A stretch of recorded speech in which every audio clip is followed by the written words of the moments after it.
हरे कृष्णा। श्रीमद् भगवद गीता यथारूप अध्याय 2 श्लोक संख्या 20। न जायते म्रियते वा कदाचिन् नायं भूत्वा भविता व न भूय अजो नित्य शाश्वतोऽयं पुराणो न हन्यते हन्यमाने शरीरे। आत्मा के लिए किसी भी काल में ना तो जन्म है ना मृत्यु।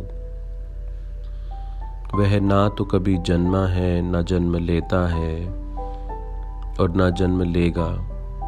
वह जन्मा नित्य शाश्वत तथा पुरातन है। शरीर के माने जाने पर वह मारा नहीं जाता। तो पिछले श्लोक में भगवान कृष्ण ने अर्जुन को कहा, नायम हन्ति न हन्यते, कि ना आत्मा तो मारता है ना मारा जाता है। तो एक स्वाभाविक प्रश्न होना चाहिए कि जब आत्मा मारा नहीं जाता तो फिर शरीर के मरने के बाद आत्मा का क्या होता है।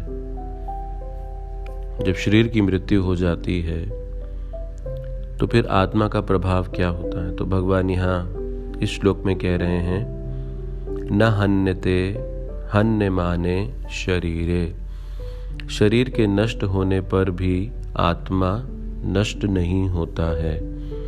तो शरीर का विनाश अवश्यम भावी है, लेकिन आत्मा शरीर के विनाश होने से भी प्रभावित नहीं होता।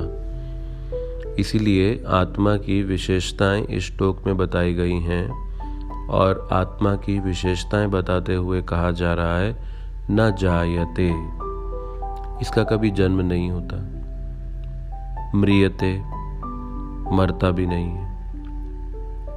कदाचिन, यानी न भूतकाल में न वर्तमान में न भविष्य में। न जायते म्रियते व कदाचन, ना ये कभी जन्म लेता है ना कभी ये मरता है और ये कभी भी नहीं होता भूत वर्तमान भविष्य में। तो भगवान कह रहे हैं इस आत्मा का स्वभाव कैसा है, अजो।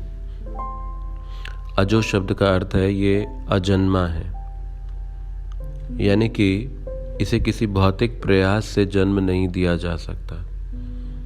तो जन्म शरीर का होता है, लेकिन उसमें जीवन शक्ति आत्मा को किसी भौतिक प्रयास से डाला नहीं जा सकता।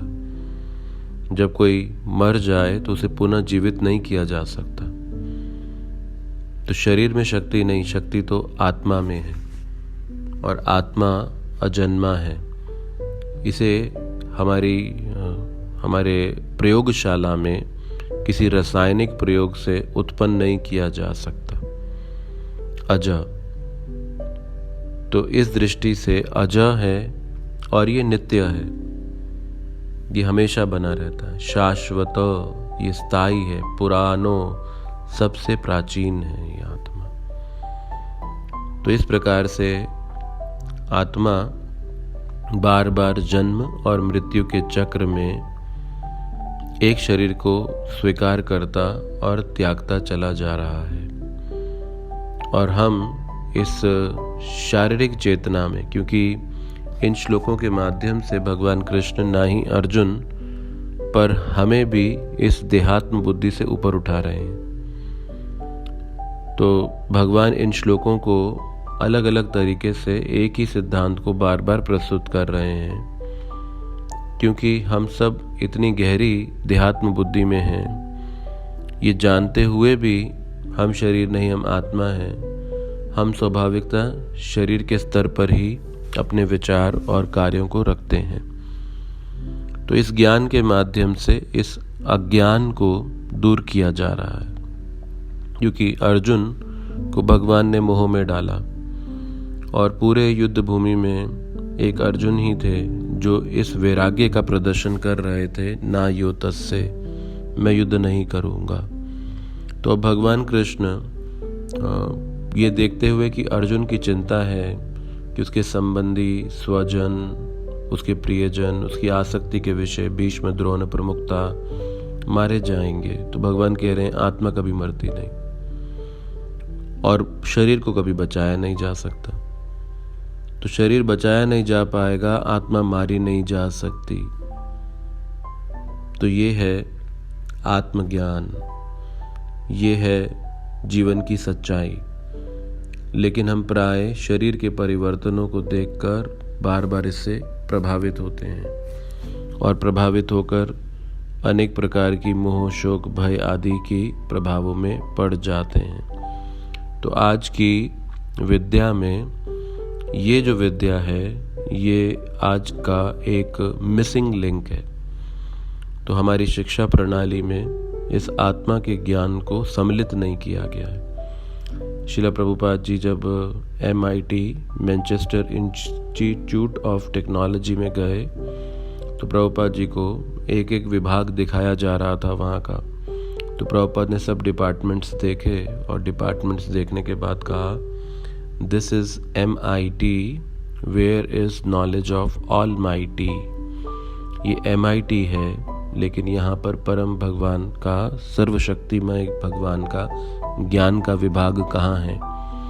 तो एक यूनिवर्सिटी में, एक कॉलेज में, एक स्कूल में हर विषय के विभाग होते हैं, लेकिन आत्मा के ज्ञान का विभाग नहीं बनाया जाता।